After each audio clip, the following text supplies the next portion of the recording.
Join us on our second day in Reykjavik, Iceland, as we explore the inside of a glacier and continue our Golden Circle tour from the previous day.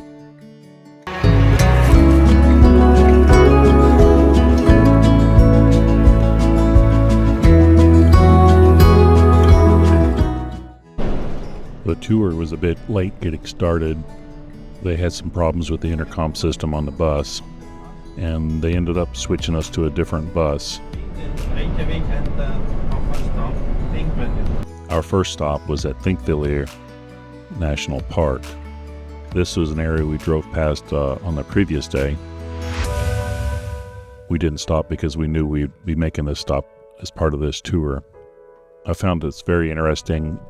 The park is the site of Iceland's first parliament, which was held here from 930 AD to 1798.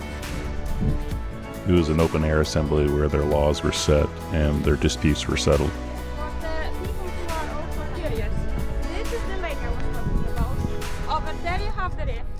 And if you are wondering about the small houses, that is the summer residence of the Prime Minister. It's also the boundary of the Eurasian and North American tectonic plates. What we're looking at where the water is what's considered the Rift Valley. This canyon or big crack that we're seeing here is right at the edge of the North American tectonic plate. Yeah. That's the Americas. I totally get this wrong and have the plates mixed up completely. With the two, but Tani got the idea. Then we get to walk down into the crack here in the Earth's crust.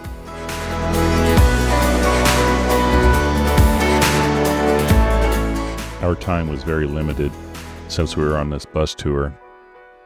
I would have liked to have spent some more time and hiked farther on in. I think there's waterfalls on the site and some other things to see.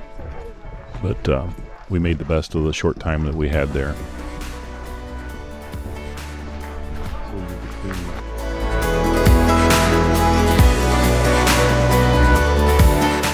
The plates are separating by about an inch every year. And that contributes to some of the volcanic activity they see in Iceland because of this rift that cuts through the country.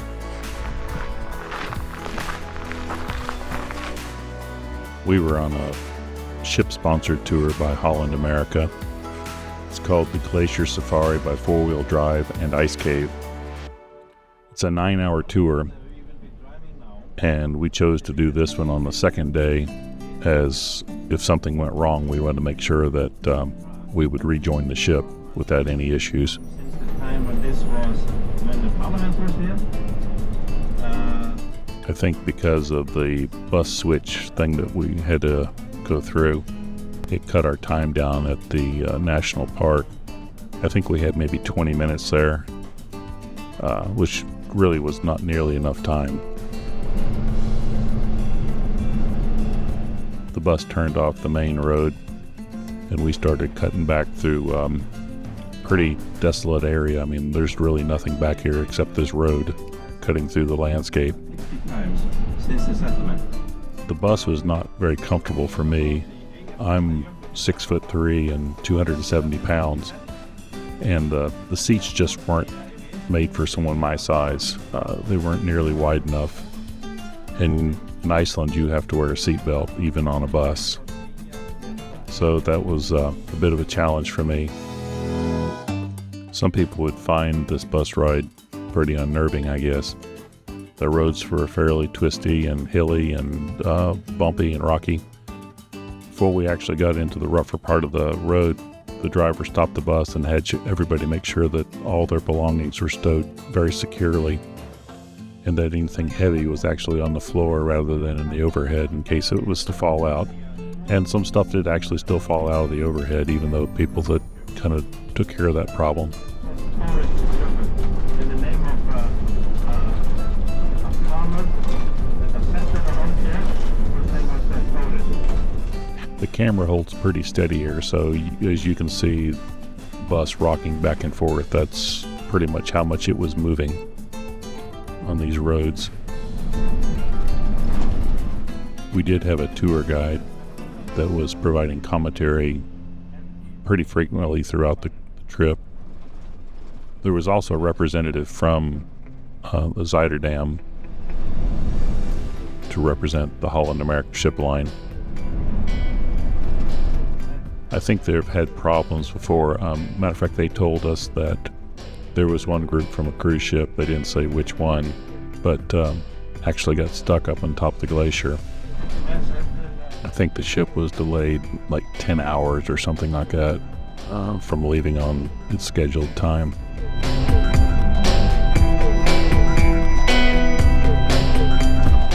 The super truck that took them up onto the glacier got stuck up at the top, and the other two super trucks that they had available also got stuck trying to get up there. The employee said that there wasn't an issue as far as keeping the guests safe and comfortable. They have equipment and supplies to, in case something like that happens, to take care of everybody. Jökull in Icelandic means glacier, and the most glaciers in Icelandic, names the name I was, has this ending, Jökull, inside. This is about time in the road trip when I figured out that the 360 camera wasn't capturing video very well from inside the vehicle, and switched over to my cell phone camera. It compensates for the lighting inside the vehicle versus what's outside. The glacier that we're going to be going on is coming into view really well now. It's a very large glacier. And even one truck there.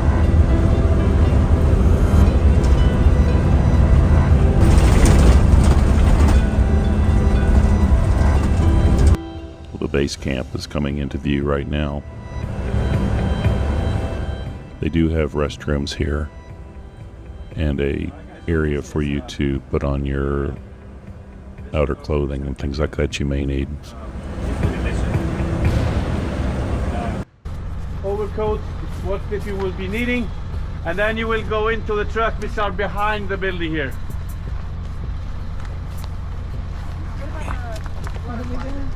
You get overshoes and coats. And we have building in the vehicles more on the other side. restrooms over there, but that's they are not very fancy. So we go in here. I guess we go in here and get our. They did provide these overshoes or galoshes that would go over top of your shoes. Morning.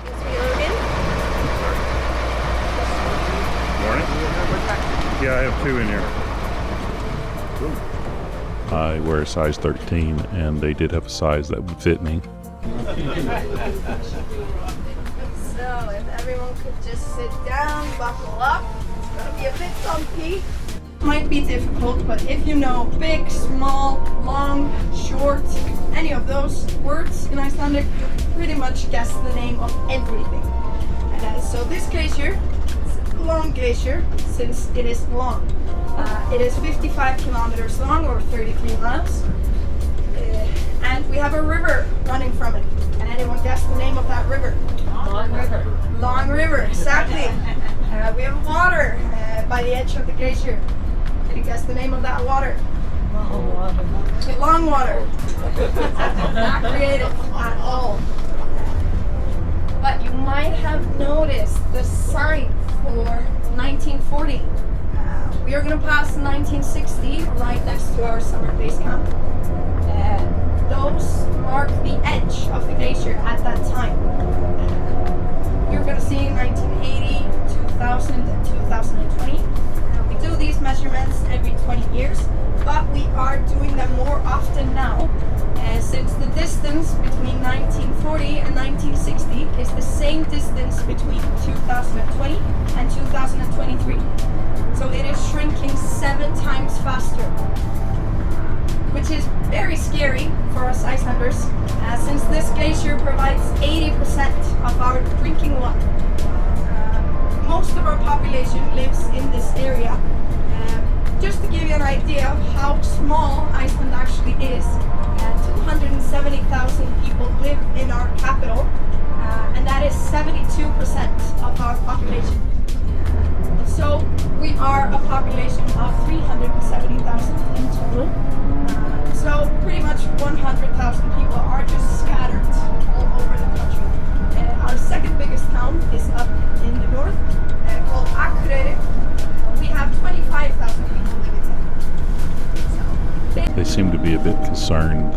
I didn't have a jacket on. I had two in my backpack.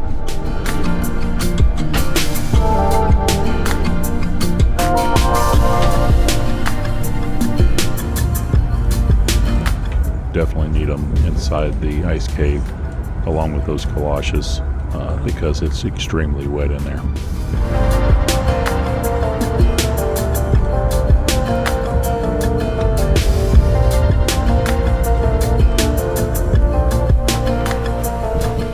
The super truck that we rode up the glacier on is a missile launcher that was used by NATO. They purchased these vehicles and modified them for this purpose. The tires cost like $3,000 a piece, and they have an inflation-deflation system on them that allows them to deflate the tires as they get to the edge of the glacier and get it ready to travel through all the slush. The snow here is very slushy,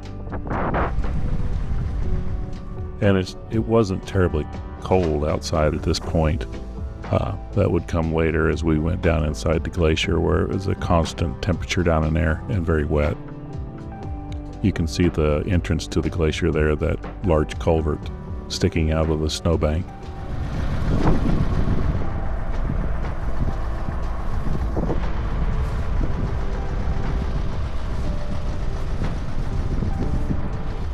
We didn't have our ice crampons yet.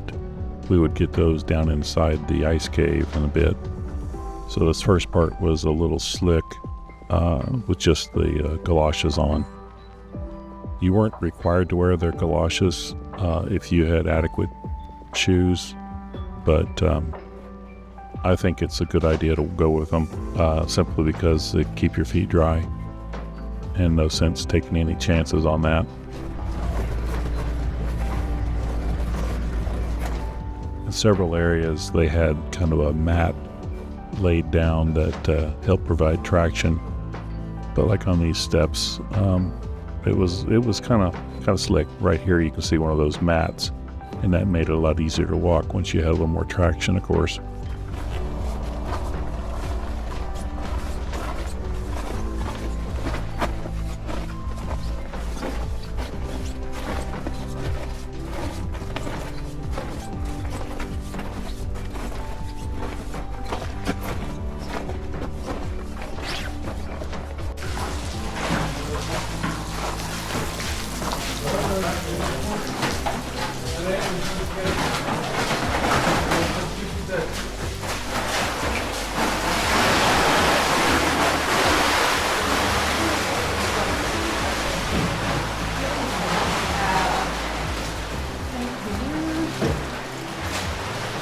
I made the mistake of not sitting on my coat when I sat down on the bench to put the ice crampons on. They were pretty tight to get over my size 13 footwear. But once I got them on, that made walking a whole lot better. It was still slick through this slush and icy water. The water could be several inches deep as you'd walk through here. You may have noticed those guys just a bit earlier pulling an orange sled with some of the battery-powered lights on it through there. They have a whole crew in this cave that keeps it maintained, and are additional personnel for safety reasons. So they keep up with who goes in and who comes out, because they don't want to leave anybody down here.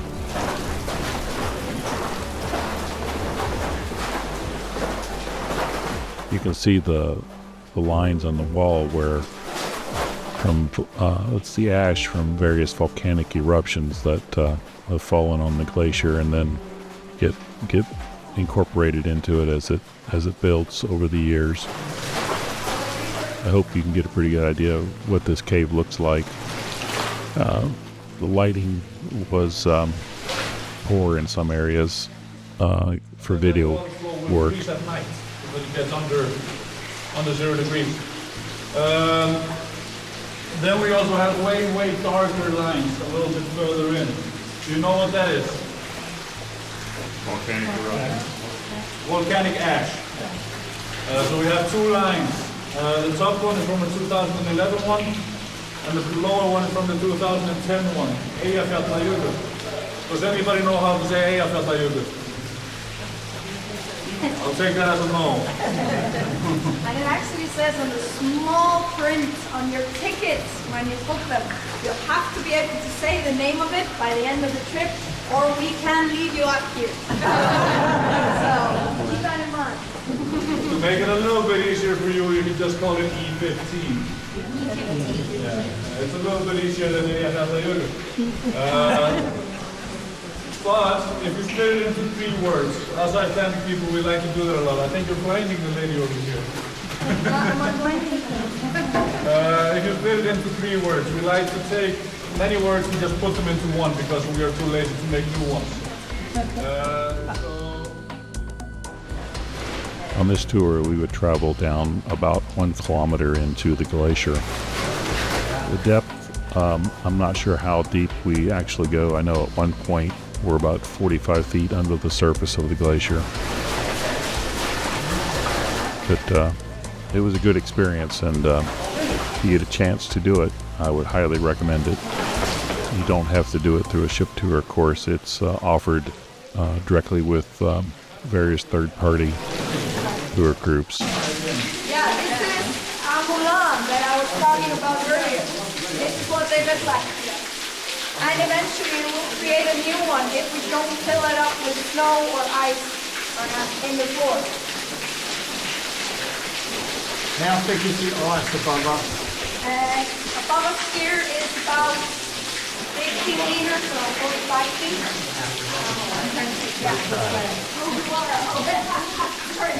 Our guide is speaking about a mulan, which is a hole that's created by water running down through the glacier.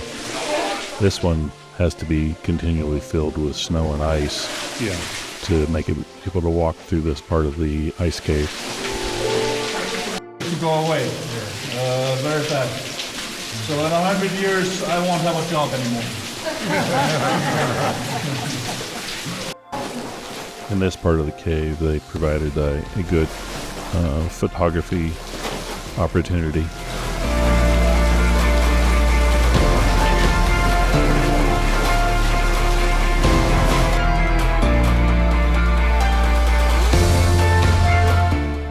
But there is actually one that is much more popular, and it is also an animal.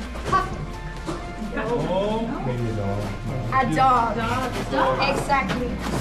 So you have the nose up here, the eye over here, and the ear down here. To be exact, a lot of people see Snoopy. Yeah. But let's squeeze in like penguins so that everyone can get up to the crevasse.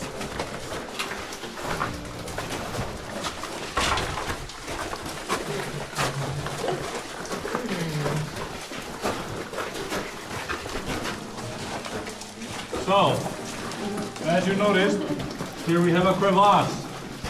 And this crevasse is actually quite big, but it used to be way, way bigger. So this crevasse leads all the way over this whole tunnel. Just before COVID, we could actually see outside. So during COVID, we didn't have any people up here, so we don't know exactly when it closed down.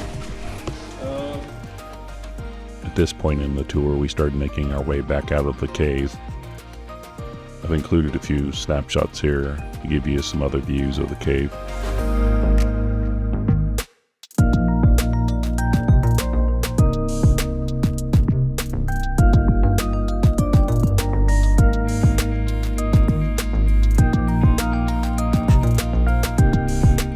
Once we were back out of the cave, we had a few minutes to look around and get ready to head back down off the glacier.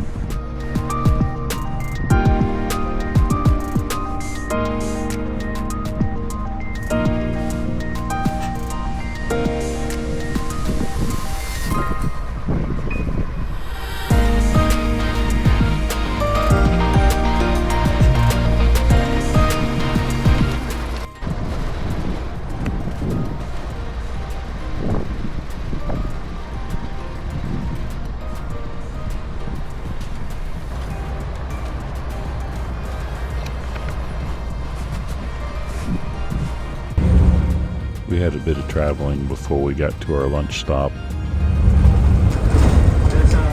Part of the Glacier tour is a meal, buffet type meal at a restaurant they have set up. The restaurant's in an area called Husaville. They do have a little bit of a souvenir shop and place you can buy snacks and that sort of thing besides the restaurant there. The food at the restaurant was good, and in just a couple of moments here you'll see some pictures of the restaurant. I failed to get any pictures of the food, but it was good, and it was kind of I guess what you'd consider a local Icelandic food. The river that we're traveling alongside of right there is the long river that comes from the glacier that we were just on.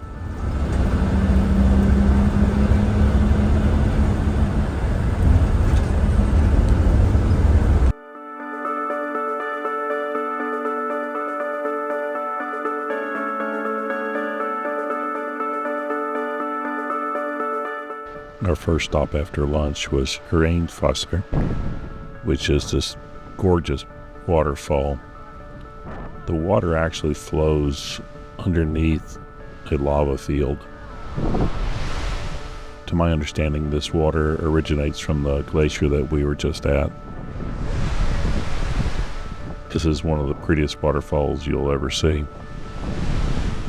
There's another waterfall upstream from this that's within walking distance.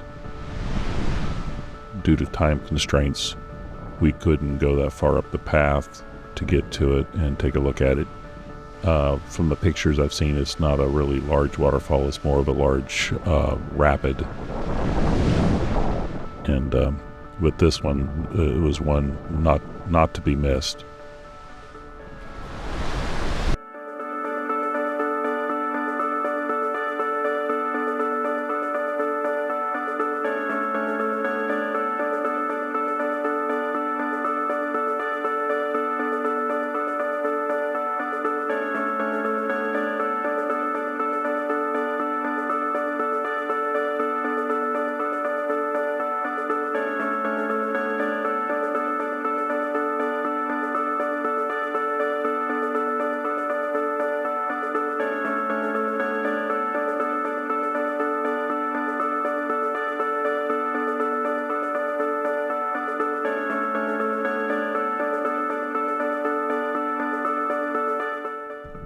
The last stop was at these hot springs. This was a short stop, but there was not a lot to see other than just boiling water shooting out of the ground. But it was really neat.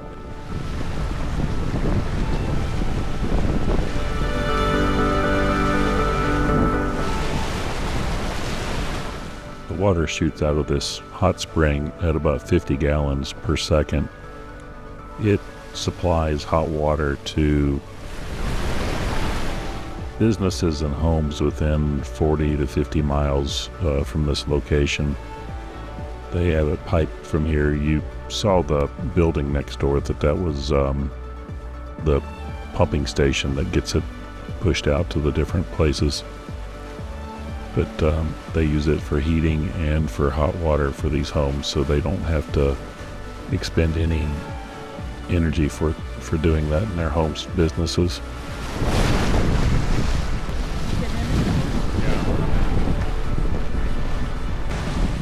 Thank you for watching this video. We hope you can tune back in for our next video, which will be in Nuuk, Greenland, after several sea days. We hope you have safe and happy travels.